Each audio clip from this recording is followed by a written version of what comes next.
قل هل يستوي الذين يعلمون والذين لا يعلمون. السلام عليكم ورحمة الله تعالى وبركاته. بسم الله الرحمن الرحيم. الحمد لله رب العالمين والصلاة والسلام على أشرف الأنبياء والمرسلين نبينا محمد وعلى آله وصحبه ومن ولا وبعد. Ang lahat ng papuri, pasasalamat ay naukol lamang sa dakilang tagapaglikha ang Allahu subhanahu wa ta'ala. Naway ang kanyang pagpapala, habag, kapayapaan ay mapasa kaning huling sugod propeta na si Propeta Muhammad, sa kanyang mga pamilya, sa kanyang mga kasamahan, at sa lahat ng taong tumatahak sa matuwid na landas hanggang sa araw ng paghuhukom. Muli mga kapatid sa pananampalatayang Islam, welcome sa ating palatuntunan Madrasa Alimnil Islam, paaralan, ituro mo sa akin ang Islam. Alhamdulillah, tayo ngayon ay nasa ika-4 na yugto o kabanata, episode sa ating subject na fiqh dito sa unang antas o sa level 1. Sa nakaraang lecture natin, natalakay natin ang kahulugan ng Islam at ang mga haligi nito. At alam natin na ang pananampalatayang Islam ay hindi lamang sa paniniwala, kundi ay dapat isabuhay ng isang mananampalataya. Kung kaya't, tulad ng nabanggit natin na ang Islam ay parang isang gusali na ito ay may mga haligi at ang mga haligi nito ang nagpapatibay sa gusali na ito. At kung mapapansin natin mga kapatid na ang mga haligi ng Islam ay more on physical na ibada o pagsamba. Nakikita natin tulad ng pagsasala, nakikita natin ito na ginagawa, kawanggawa, pagbibigay ng kawanggawa sa pamagitan ng kayamanan, pag-aayuno sa buwan ng Ramadan, pagsasagawa ng Hajj, pagbibigay ng kawanggawa. Ito yung mga haligi ng Islam at ito ay nakikita. Iba sa mga haligi ng pananampalataya na kung saan ito ay sa paniniwala. Paniniwala sa kaisahan ng Allah, paniniwala sa kanyang mga propeta, sa kanyang mga sugo, at iba pang mga haligi ng pananampalataya.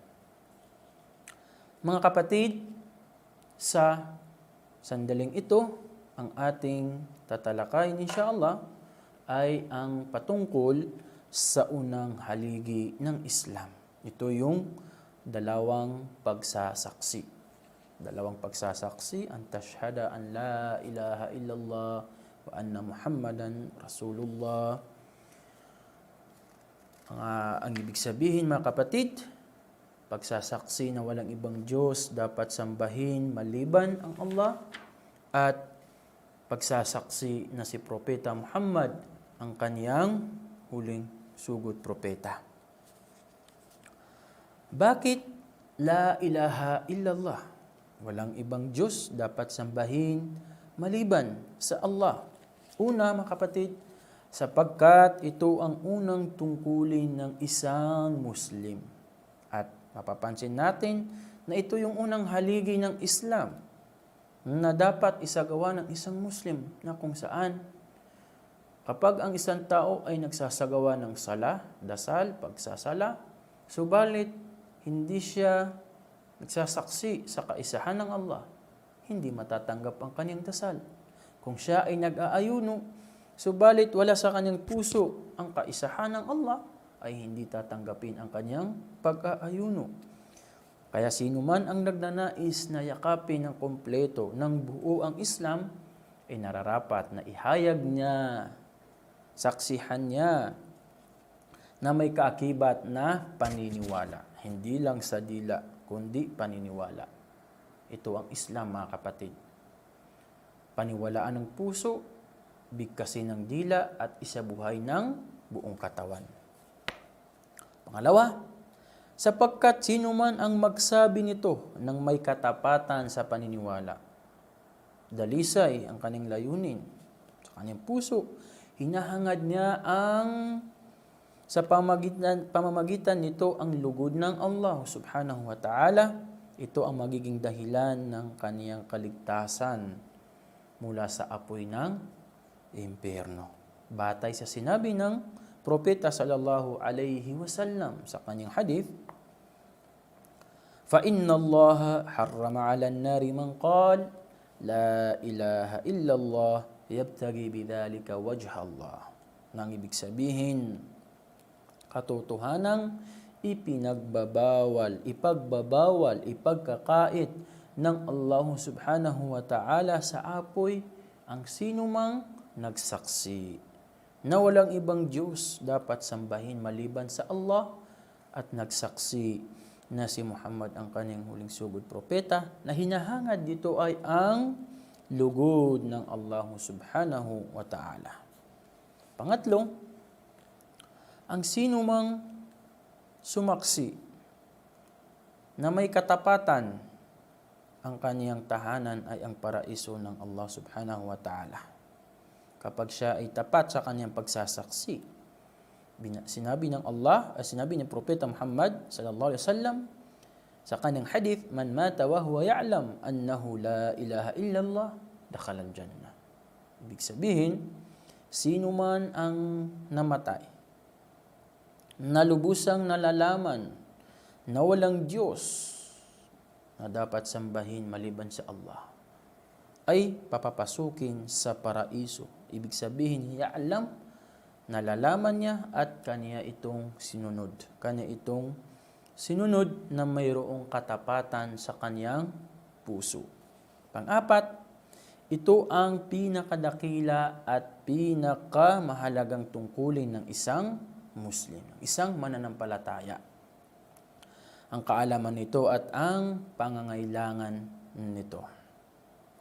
At ang kahulugan ng la ilaha illallah, yan ay na-discuss sa subject na tauhid. Ganon din ang mga haligi ng la ilaha illallah. Yan ay natalakay sa subject na tauhid. Pangalawa sa pagsasaksi na ito ay ang tinatawag na pagsasaksi na si Muhammad ay sugo ng Allahu subhanahu wa ta'ala.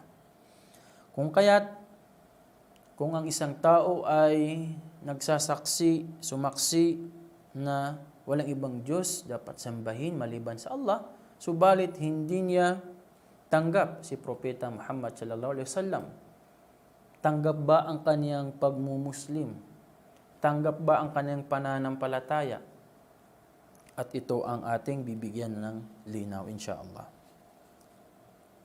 Ang pagsaksi na si Propeta Muhammad sallallahu alaihi wasallam ay sugo ng Allah ay may isa sa katuparan sa pamamagitan ng pagkilala sa Kanya.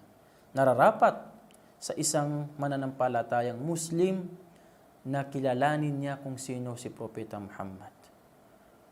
Pag-aralan ang kaniyang talambuhay. Sundin ang kaniyang mga ipinag-utos. Iwasan ang kaniyang mga ipinagbabawal. Sapagkat kabilang ito sa pagsasaksi na siya ay propeta, siya ay sugo. Si Propeta Muhammad sallallahu alaihi wasallam ay sugo ng Allah sa buong sangkatauhan. Hindi lang sugo sa mga Arabo, hindi lang sugo sa kanyang kapanahunan, kung bagkus siya ay sugo sa lahat ng tao. Sa lahat ng tao. Sa buong sangkatauhan, sa bawat lipi, kulay, lahi, at dapat nilang gawin ang mga tungkulin na ito. At ito ay ang pagsunod sa Propeta Muhammad sallallahu alaihi wasallam. Sinabi ng Allah subhanahu wa ta'ala sa kanyang banal na Quran, "Qul ya ayyuhan nasu inni rasulullahi ilaikum jami'a." Nang ibig sabihin,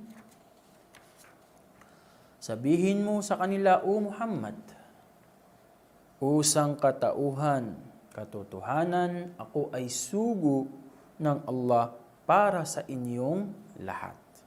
Para sa inyong lahat. At ang huling kapahayagan, ang Quran, ang aklat ng Allah, banal na Quran, ay ipinahayag sa kanyang huling propeta na si Propeta Muhammad sallallahu alaihi wasallam, na kung saan ito ang pinakadakila sa lahat ng mga kasulatan. Si Propeta Muhammad ang sagka o ang pinakahuling propeta at sugo, na kung saan wala nang iba pang sugo na darating pagkaraan ni Propeta Muhammad. Siya ay isang sagka, huli sa kawing ng mga propeta. Kaya wala ng propetang darating pagkalipas niya, tulad ng sinabi ng Allah subhanahu wa ta'ala sa banal na Quran. Sinabi niya, "Ma kana Muhammadun aba ahadim min rijalikum walakin rasulallahi wa khataman nabiyyin wa kana Allahu bikulli shay'in alima." Ang ibig sabihin, si Muhammad ay hindi ama ng kahit na sinuman sa inyo na mga kalalakihan. Walakin, kundi siya ay sugo ng Allah at ang pinakasilyado o pinakahuli sa lahat ng mga propeta. Ibig sabihin, siya na ang pinakahuling sugod propeta. Kaya wala ng propetang isusugo pagkatapos niya hanggang sa araw ng paghuhukom, sa muling pagkabuhay. At ang Allah ay alim, ganap na nakaalam sa lahat ng bagay na inyong ginagawa at walang anuman ang naililihim sa Kanya. Ang kahulugan, mga kapatid, ng pagsasaksi na si Muhammad ay propeta, sugo ng Allah subhanahu wa ta'ala, tunay na propeta, ay ito ay sa tatlong bagay. Tatlong bagay. Una, ang paniniwala sa lahat ng kanyang mga pahayag. Anuman ang kanyang naiparating, dapat nating paniwalaan. Tulad ng naiparating niya na tinatawag na al-ghaib, yung mga bagay na hindi natin nakikita. Tulad ng napapaloob sa kalangitan, kalupaan, anumang nasa pagitan ng dalawang ito, ang huling araw, ang paraiso at ang imperno, ang kagandahan nito, anuman ang napapaloob dito. Ganon din ang mga kaganapan na mangyayari sa kabilang buhay na naiparating ni Propeta Muhammad sallallahu alaihi wasallam, na ipahayag na ang mga palatandaan nito o kailan ito magaganap. Ganon din ang kasaysayan ng mga sinauna at unang tao at ang mga kaganapan sa pagitan ng mga propeta, ipagkaloob nawa sa kanila ang kapayapaan at sa kanilang mga tao. Pangalawa, mga kapatid, ay ang pagpapatupad sa kaniyang ipinag-uutos at ipinagbabawal. Anuman ang ipinag-utos sa atin ni Propeta Muhammad sallallahu alaihi wasallam, tulad ng pagdarasal, ang itong limang haligi ng Islam, ay obligado sa isang mananampalataya na ito ay kaniyang isabuhay. Obligado sa kanya na sundin niya ang ipinag-utos ni Propeta Muhammad sallallahu alaihi wasallam. At ganun din, na iwasan niya ang lahat ng ipinagbabawal ni Propeta Muhammad sallallahu alaihi wasallam. Katunayan, sinabi ng Allah subhanahu wa ta'ala sa kanyang banal na Quran, "May yuti'ir rasula faqad ata Allah." Sino man ang sumunod sa sugo, sinong sugo na ito? Si Propeta Muhammad sallallahu alaihi wasallam, at isagawa ang kanyang katuruan. Isagawa. Katiyakang sinunod niya ang Allah at isinagawa niya ang kanyang ipinag-uutos. Ganon din, mga kapatid, sa pananampalatayang Islam, na anumang bagay na ipinagbawal sa atin mula sa mga masasamang asal, mga nakapipinsalang kaugalian na pinagbawal ni Propeta Muhammad, dapat natin itong iwasan. At ang paniniwala natin ng anumang ipinagbabawal sa atin ay isa lamang itong makabuluhang layunin na nais ng Allah para sa ating mga sariling kapakanan. Siyempre, ang Allah subhanahu wa ta'ala ang siyang nakaalam sa lahat ng bagay. Alam niya kung ano ang makakasama sa nilikha, kung kaya ito ay kanyang ipinagbawal. Sa pamagitan ng Propeta Muhammad sallallahu alaihi wasallam sa kanyang mga kapahayagan. Ang paniniwala na ang pagpapatupad sa kanyang mga ipinag-utos at ipinagbawal ay nagbabalik sa atin ng kabutihan at kasiyahan sa mundo at sa huling araw. Tulad ng sinabi ng Allah subhanahu wa ta'ala sa kanyang banal na Quran, wa atiullaha war rasula la'allakum turhamun. Sundin ninyo ang Allah o kayong mga naniniwala at ang kanyang sugo upang kayo ay kahabagan ng Allah subhanahu wa ta'ala. Sino man ang sumalungat sa pag-utos ng Propeta Muhammad sallallahu alaihi wasallam, mga kapatid, ay nararapat na tumanggap ng kaparusahan. Batay sa sinabi ng Allah, فَلْيَحْذَرِ الَّذِينَ يُخَالِفُونَ عَنْ أَمْرِهِ أَنْ تُصِيبَهُمْ فِتْنَةٌ أَوْ يُصِيبَهُمْ عَذَابٌ أَلِيمٌ. At mag-ingat ang mga yaong lumalabag sa utos ng sugo ng Allah. Ibig sabihin, mapapasa kanila ang galit ng Allah. Na dumating sa kanila ang sakuna o hindi kaya ay dumating sa kanila ang matinding parusa sa kabilang buhay. Kung hindi dito sa mundong ito, sa kabilang buhay darating ang parusa sa mga taong sumalungat sa pag-uutos ni Propeta Muhammad sallallahu alaihi wasallam. Pangatlo, hindi natin sasambahin ang Allah subhanahu wa ta'ala maliban ng ayon sa kanyang mga naitagubilin bilang batas sa atin. At napapaloob dito ang ilan sa mga bagay na kailangan nating tiyakin. Una, ang pagsunod sa kanya. At yan ay natalakay natin, ang pagsunod sa Propeta Muhammad sallallahu sapagkat ang kanyang sunnah, ito yung pangalawang pinagkukunan ng batas ng Islam na ating natalakay. Ang kanyang pamamatnubay, kanyang buhay, saklaw ang lahat ng kanyang mga salita, gawain, pagsang-ayon at pagpapahintulot. Siya ang ating huwaran, si Propeta Muhammad. Ganon din ang batas ng Islam ay ganap. Ibig sabihin, naihatid na ng Propeta Muhammad sallallahu alaihi wasallam ang relihiyon at mga batas ng ganap, walang pagkukulang. Sino man ang maniwala na ang Islam ay hindi ganap, ay ibig sabihin, kailangan niyang tiyakin sa kanyang sarili kung tunay ba siyang mananampalataya. Dahil anuman ang naiparating ni Propeta Muhammad na batas, yan ang Islam, yan ay ganap at kumpleto. Ang batas ng Allah ay angkop, akma sa lahat ng panahon at lugar, mga kapatid. Anumang oras, panahon, lugar, akma rito ang batas na dala ni Propeta Muhammad sallallahu alaihi wasallam. Ganun din ang pagbabawal sa pagbabago sa relihiyon na kung saan sino man ang magparating ng bagong gawain o pagsamba na hindi kabilang sa pamamaraan ni Propeta Muhammad sallallahu alaihi wasallam ay siya ay nakagawa ng malaking kasalanan na ito ay nais niyang mag-alay ng pagsamba sa Allah sa pamamagitan ng mga bagong pamamaraan na wala sa pamamaraan ni Propeta Muhammad. Tulad halimbawa sa pagsasagawa ng sala na naiparating ni Propeta Muhammad, kapag ito ay babaguhin ng isang tao, siya ay gumawa ng makabagong pagsamba na wala sa katuruan ng Islam, wala sa naiparating ni Propeta Muhammad. Siya ay hindi mananampalataya at siya ay paparusahan ng Allahu subhanahu wa ta'ala.